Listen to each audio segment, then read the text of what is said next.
दोस्तों रिएक्ट में हम लोग देख रहे थे लाइफ साइकिल। ठीक है। Life cycle of component. Life cycle of component में हम लोगों ने एक एग्जांपल किया था और माउंटिंग फेज का एग्जांपल किया था।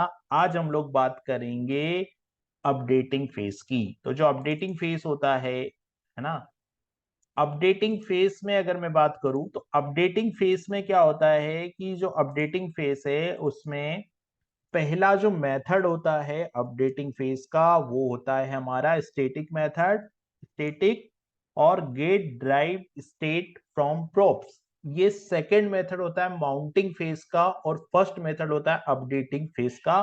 तो ये मेथड तो सेम है। ये मेथड माउंटिंग फेज में भी कॉल होता है और अपडेटिंग फेज में भी कॉल होता है। फर्क सिर्फ इतना है कि उसमें सेकंड मेथड होता है और अपडेटिंग फेज में ये जो मेथड है वो फर्स्ट मेथड होता है। तो इसमें ज्यादा कुछ समझने लायक नहीं है। लेकिन अब दूसरा मेथड जो होता है वो होता है अपडेटिंग फेज का should component update. Should component update एक मेथड होता है और ये मेथड जो है वो अपडेटिंग फेज का कौन सा मेथड होता है? सेकेंड मेथड होता है अपडेटिंग फेज का शुड कंपोनेंट अपडेट। अब होता क्या है कि इस मेथड का यूज हम लोग क्यों करते हैं? शुड कंपोनेंट अपडेट मेथड का यूज क्यों करते हैं? तो ये जो मेथड है इसमें देखो नेक्स्ट प्रोप और नेक्स्ट स्टेट इसमें आती है और इस मेथड का यूज हम लोग करते हैं यहां पर। अगर हम लोगों ने मान लो इस मेथड से ट्रू रिटर्न किया तो ये जो मेथड है ना, कौन सा मेथड? Should component update. ये मेथड अगर ट्रू रिटर्न करता है तो रेंडर चलेगा और ये मेथड अगर फॉल्स रिटर्न करता है तो रेंडर नहीं चलेगा। यानी कि इस मेथड के केवल दो रोल होते हैं। एक रोल ये इस मेथड के केवल दो काम होते हैं। अगर ये बाय डिफॉल्ट इसकी वैल्यू ट्रू होती है, अगर आप इसमें कुछ नहीं लिखोगे तो ये अपने आप ट्रू रिटर्न करेगा। लेकिन अगर ये फॉल्स रिटर्न करेगा तो रेंडर नहीं चलेगा और ये ट्रू रिटर्न करेगा तो रेंडर चलेगा। इसका मतलब ये है कि आप अगर ये करना चाहते हो कि अगर आपको कहीं कहीं रेंडर रन नहीं करना है, अगर आपको रेंडर नहीं करना है तो आप शुड कंपोनेंट अपडेट से फॉल्स रिटर्न करा दीजिए। तो आपका जो फंक्शन है वो रेंडर फंक्शन जो है वो उसको एग्जीक्यूट नहीं करेगा, आपको जो मेन कंपोनेंट है वो। ठीक है। अब इसमें एक प्रॉब्लम है। प्रॉब्लम क्या है? प्रॉब्लम ये है कि शुड कंपोनेंट अपडेट मेथड जो है वो अगर ट्रू रिटर्न करता है तो रेंडर चलेगा, फॉल्स रिटर्न करता है तो रेंडर नहीं चलेगा। लेकिन इसके अंदर क्या है? नेक्स्ट प्रॉप है और नेक्स्ट स्टेट है। यानी कि अगर इसके अंदर कोई सेट स्टेट चला, इसके अंदर अगर स्टेट ये जो फंक्शन लिखा रहेगा और इस फंक्शन की बॉडी में अगर मान लीजिए इस फंक्शन की बॉडी में कुछ सेट स्टेट हमने चलाया, फंक्शन की बॉडी में सेट स्टेट चलाया या फंक्शन की बॉडी में हम लोगों ने कुछ प्रॉप्स को अपडेट किया, है ना, या तो हम लोग सेट स्टेट चलाएंगे या प्रॉप्स को हम लोग अपडेट करेंगे। अगर इन दोनों केस में अगर मैंने सेट स्टेट चलाया और प्रॉप्स को अपडेट किया तो शुड कंपोनेंट अपडेट से मैंने ट्रू रिटर्न किया तो जो है वो रेंडर फंक्शन मेरा चल जाएगा। लेकिन अगर मान लीजिए ऐसा हो सकता है ना कि मैंने यहाँ सेट स्टेट किया, मान लो मेरे पास में एक वेरिएबल है, मान लो मेरे पास में स्टेट में एक वेरिएबल है नेम। ठीक है, मेरे पास में एक स्टेट में क्या वेरिएबल है? नेम है। और ये जो नेम वेरिएबल है स्टेट में इसकी वैल्यू मान लो सचिन है और मैंने दोबारा से इस वैल्यू को अपडेट किया शुड कंपोनेंट अपडेट के अंदर और इसकी जो वैल्यू है वो मैंने दोबारा से नेम कर दी। यानी कि क्या होगा कि नेम ने नेम को ओवरराइट कर दिया। तो रिएक्ट की नजरों में स्टेट तो चेंज हो गई लेकिन वैल्यू तो सेम रही।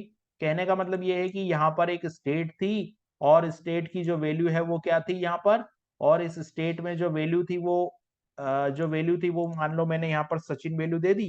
तो स्टेट में जो वैल्यू है वो सचिन थी लेकिन दोबारा से जब ये स्टेट ओवरराइट होगी तो यहाँ पर सचिन ही आ जाएगा। कहने का मतलब ये है कि हमने सेम नेम से नेम नाम की स्टेट को ओवरराइट कर दिया और नेम नाम की स्टेट को मैंने ओवरराइट किया। तो नेम नाम की स्टेट को ओवरराइट करने से रिएक्ट को ये तो पता चल गया कि स्टेट चेंज हो गई, लेकिन रिएक्ट को ये नहीं पता चला कि वैल्यू इसमें सेम है। तो उस केस में हमको क्या करना पड़ेगा? हमको यहाँ पर एक्सप्लिसिटली ये लॉजिक लिखना पड़ेगा। एक्सप्लिसिटली लॉजिक लिखना पड़ेगा यानी कि मुझे कुछ इस तरीके का लॉजिक यहाँ पर लिखना पड़ेगा जो ये बताएगा कि वैल्यू सेम नहीं है ना, जो ये बताएगा कि वैल्यू सेम नहीं है। कहने का मतलब ये है कि मेरे को यहाँ पर जो है वो कुछ इस तरीके का कोड में यहाँ लिखूंगा, ये कि दिस डॉट स्टेट, और मैंने यहाँ लिख दिया this dot state dot count is not equal to next state, यानी कि जो भी मैं अपडेट करूंगा वो नेक्स्ट स्टेट में आएगा। तो नेक्स्ट स्टेट डॉट काउंट अगर ऐसा है तो रिटर्न ट्रू करो। ये मुझे एक्सप्लिसिटली ये लॉजिक यहाँ पर लिखना पड़ेगा, है ना, ये लॉजिक लिखना पड़ेगा, क्योंकि इसी से तो परफॉर्मेंस रिड्यूस होगा ना। अगर भाई सेम वैल्यू है तो रेंडर करने का क्या मतलब बनता है, अगर मान लीजिए वैल्यू सेम होती है तो रेंडर करने का कोई मतलब नहीं बनता ना। लेकिन यहाँ पर वैल्यू सेम नहीं है तो रेंडर करने का मतलब है हम लोग रेंडर कर सकते हैं, लेकिन सेम वैल्यू है तो रिजल्ट को रेंडर करने का क्या मतलब, ठीक है। लेकिन प्रॉब्लम यहाँ पर यह है कि ये लॉजिक आपने एक्सप्लिसिटली लिखा है और एक वैल्यू के लिए तो ये ठीक है, और मान लो कि अगर आपके पास जो मान लीजिए कि आपके पास जो वैल्यू है, यानी कि आपके पास जो स्टेट है वो मल्टीपल वैल्यू है, यानी कि मान लो आपके पास एक स्टेट है और उस स्टेट के अंदर एक वैल्यू नेम भी है, और नेम के अंदर एक वैल्यू मान लो एज भी है, और एज के अंदर एक वैल्यू मान लो सैलरी भी है। ये तीन वैल्यू है, तीन में से कोई भी एक वैल्यू यहाँ पर अपडेट होती है, मान लो सैलरी अपडेट होती है तो भी मेरे को रेंडर कॉल करना पड़ेगा, या सैलरी अपडेट नहीं होती एज अपडेट होती है तो भी मुझे रेंडर कॉल करना पड़ेगा, या एज अपडेट नहीं होती और नेम अपडेट होता है तो भी मुझे रेंडर कॉल करना पड़ेगा। तो मुझे ये मैनुअल ये लॉजिक लिखना पड़ेगा यहाँ पे। तो ये थोड़ा प्रॉब्लमेटिक है, क्योंकि अगर मैं यहाँ पे मैनुअल लॉजिक नहीं लिखता हूं तो रिएक्ट क्या करेगी कि अपने तरफ से बाय डिफॉल्ट ट्रू रिटर्न कर देगी और रेंडर यहाँ पर एग्जीक्यूट हो जाएगा। लेकिन शुड कंपोनेंट अपडेट जो मेथड है, शुड कंपोनेंट अपडेट आपको ये फैसिलिटी देता है कि प्रोग्रामर की मर्जी है कि वो यहाँ पर रेंडर को रन करना चाहे, रेंडर को एग्जीक्यूट करना चाहे या नहीं करना चाहिए, ये प्रोग्रामर की इच्छा है यहाँ पर ये बताने की। ये कहता है हमारा शुड कंपोनेंट अपडेट। तो इस केस में क्या करना चाहिए हमको, इस केस में रिएक्ट हमको एक फैसिलिटी देती है, रिएक्ट बोलते हैं यहाँ पर, रिएक्ट का कहना ये है यहाँ पर कि अगर आप यहां पर आप जो कंपोनेंट बना रहे हो ना उसमें आप कंपोनेंट क्लास यूज करते हो, ठीक है, हम जो मतलब हम जो कंपोनेंट बनाएंगे उसमें कंपोनेंट क्लास यूज करेंगे, ठीक है। रिएक्ट डॉट कंपोनेंट हम क्लास यूज करते हैं। तो रिएक्ट कहती है कि आप रिएक्ट डॉट कंपोनेंट यहां मतलब अगर मान लो मैं इस कोड को लिखना चाहूं तो इस कोड को मैं रिएक्ट डॉट कंपोनेंट के अंदर रिएक्ट डॉट कंपोनेंट को एक्सटेंड करूंगा, क्लास कंपोनेंट बनाऊंगा। मैं कुछ इस तरीके से करने के लिए जा रहा हूं, यहाँ पे मैं एक्सटेंड करूंगा ना कंपोनेंट को यहाँ पर, और यहाँ पर कंपोनेंट को अपडेट करूंगा तो यहाँ पर मैं गेट ड्राइव जो क्लास है मेरी कंपोनेंट ए की, इस कंपोनेंट ए के अंदर में यहाँ पर कंपोनेंट शुड अपडेट को मुझे करना पड़ेगा कॉल, ठीक है। तो इस केस में जैसे get drive state from props, ये तो एक मेथड हो जाएगा। कंपोनेंट डिड माउंट, यहां पर मुझे शुड कंपोनेंट को कॉल करना पड़ेगा, शुड कंपोनेंट अपडेट को। तो रिएक्ट यहां पर ये कहती है कि आप ये जो कंपोनेंट क्लास है ना इसकी जगह अगर आप, जैसे कि अगर मान लो मैं यहां पर मैं शुड कंपोनेंट को ओवरराइड करता हूं, ठीक है। तो मैं उस शुड कंपोनेंट को ओवरराइड कैसे करूंगा, हम यहाँ पर इसको, ये जो हमने लास्ट एग्जांपल बनाया था इसी लास्ट एग्जांपल में कंपोनेंट को मैं चेंज करता हूं। मैंने कंपोनेंट ए जो फाइल बनाई है ना, इस कंपोनेंट ए में देखिए कंस्ट्रक्टर तो मैं सेम रखूंगा, कंस्ट्रक्टर मैंने सेम रखा और यहाँ पे मैंने कर भी कॉल भी किया constructor of component A call, ये मैंने सेम रख दिया, ठीक है। और यहाँ पर जो है वो मुझे क्या करना है कि इस कंपोनेंट को थोड़ा चेंज करूंगा मैं, और यहां पर जो इस मेथड की बात हो रही है, कौन से मेथड की, ये वाले मेथड की, शुड कंपोनेंट अपडेट, इसको मुझे बनाना है। तो इसको बनाने के लिए मैं सबसे पहले तो क्या है एक हैंडल क्लिक बना देता हूं, ठीक है। कंपोनेंट ए में एक एग्जांपल में जाके यहाँ पे कंसोल प्रिंट होगा और कंसोल प्रिंट के नीचे में एक हैंडल क्लिक बना देता हूं, और इस हैंडल क्लिक के अंदर मैं यहाँ पे एक वैल्यू सेट कर देता हूं। यहाँ पर मैं इस तरीके से हैंडल क्लिक की कोडिंग भी मैंने कर दी। हैंडल क्लिक में क्या है कि स्टेट सेम हो गई है, स्टेट में नेम हो गया सेट स्टेट, और सेट स्टेट का जो नेम है वो यहाँ पर हो गया है मेरा सचिन, ठीक है। अब यहाँ पर get drive state from props, तो get drive state from props तो एज इट इज रहेगा। अब बात आती है यहाँ पर शुड कंपोनेंट अपडेट की। तो मैं इस फंक्शन को यहां पर ओवरराइड कर रहा हूं। तो मैंने इस फंक्शन को यहां पर ओवरराइड किया कि शुड कंपोनेंट अपडेट, और शुड कंपोनेंट अपडेट में लिखा है कि this dot state dot name is not equal to next state dot name.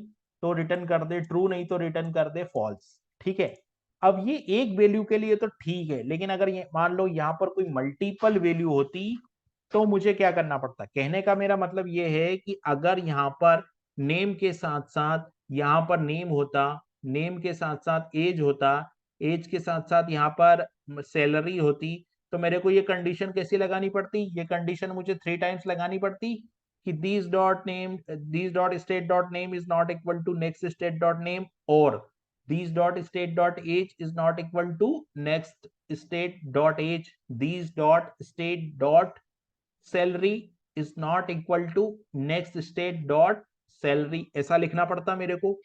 तो तब जाकर ये डिसाइड होता है कि कंपोनेंट शुड अपडेट चलाना है कि नहीं, यानी कि यहां से रिटर्न ट्रू करवाना है या यहां से रिटर्न फॉल्स करवाना है, तब जाकर ये चीज डिसाइड होती। तो रिएक्ट ने हमको बोला, रिएक्ट का कहना यह है कि आप इतना मत कीजिए। तो रिएक्ट ने हमको एक क्लास दे दी। रिएक्ट बोलती है कि यहां पर एक क्लास है, उसको मैं नेक्स्ट एग्जांपल में करूंगा, पहले इस एग्जांपल को मैं रन कर दूंगा, उसके बाद में यहां पर इस वाली प्रॉब्लम को सॉल्व करने के, यानी कि हमको ये कोड लिखना ही नहीं पड़ेगा, हमको ये इफ कंडीशन लिखनी नहीं पड़ेगी, ये काम रिएक्ट खुद अपने से करेगी। लेकिन वो कैसे करेगी वो हमको देखना पड़ेगा। फिलहाल मैं इस कोड को पूरा करके रन करता हूं। ठीक है, तो यहां मैंने कंपोनेंट बी चलाया, और कंपोनेंट बी के बाद मेरे को एक बटन बनाना है। तो मैंने सिंपल ये कंपोनेंट बी के बाद यहां पर मैं एक बटन बना दूंगा। तो मैंने यहाँ पर कंपोनेंट बी और कंपोनेंट बी के डिव को बंद किया, कंपोनेंट बी डिव को बंद हुआ, और यहाँ पर मैंने यहाँ पर इसको रन किया। तो यहाँ पर ये जो है वो बटन बन जाएगी। सिंपल, ये मेरा कंपोनेंट ए हो गया। अब हम कंपोनेंट बी पे चलते हैं। तो कंपोनेंट बी पे गए हम लोग। कंपोनेंट बी का कोड तो सेम रहेगा जैसा पहले था। कंस्ट्रक्टर बनेगा, कंस्ट्रक्टर बनने के बाद में देखो यहाँ पर मैं जो है वो नेम सेम कर रहा हूँ। जो मेन नेम मैंने यहाँ पर स्टेट में दिया है वही नेम मैं यहाँ पर स्टेट में दे रहा हूं। तो मैंने यहां पर सेम नेम कर दिया, this dot state dot name. अब देखिए हो क्या रहा है कि देखो कंस्ट्रक्टर बी कॉल हो गया है ना, get derived state from B के लिए कॉल हो गया, और यहां पर जो है वो शुड कंपोनेंट अपडेट भी मुझे बी का चलाना है। तो शुड कंपोनेंट अपडेट भी मैं बी वी कंपोनेंट के लिए यहाँ पर शुड कंपोनेंट अपडेट भी मैं चला देता हूँ। ठीक है, ये हो गया। और यहां पर जो है वो हम लोगों को इस कोड में तो ज्यादा चेंज हमको करना ही नहीं है। ठीक है, अब इतना हो जाने के बाद में क्या होगा कि शुड कंपोनेंट अपडेट और should component update, should component update से रिटर्न ट्रू होगा अगर स्टेट की वैल्यू सेम नहीं है। तो अगर स्टेट की वैल्यू सेम है तो क्या होगा, तो कंपोनेंट री रेंडर नहीं होगा। ये काम करने के लिए मुझे एक्सप्लिसिटली ये लॉजिक लिखना पड़ा यहां पर। ठीक है, अब इस प्रोग्राम को पहले रन करते हैं। तो मैं टर्मिनल पे जाता हूं और यहाँ पर न्यू टर्मिनल ओपन करता हूं। न्यू टर्मिनल के अंदर मैं जाता हूं सीडी, और सीडी के अंदर एग्जाम्पल, सीडी के अंदर एग्जाम्पल्स, एग्जाम्पल्स के अंदर सीडी के अंदर मैं जाता हूँ, और यहाँ पर मैं लाइव साइकिल में जाता हूँ, सीएलएस करता हूँ, और यहाँ पर DIR करता हूँ, और यहाँ पर सीडी में जाता हूँ, और यहाँ पर लाइव साइकिल डेमो 1 करता हूँ, और यहाँ CLS करता हूँ, और यहाँ पर npm स्टार्ट कर देता हूँ। ठीक है, npm स्टार्ट होगा। अभी npm स्टार्ट में क्या एरर आ रही है, no file or such directory found the package demo 1, demo 1।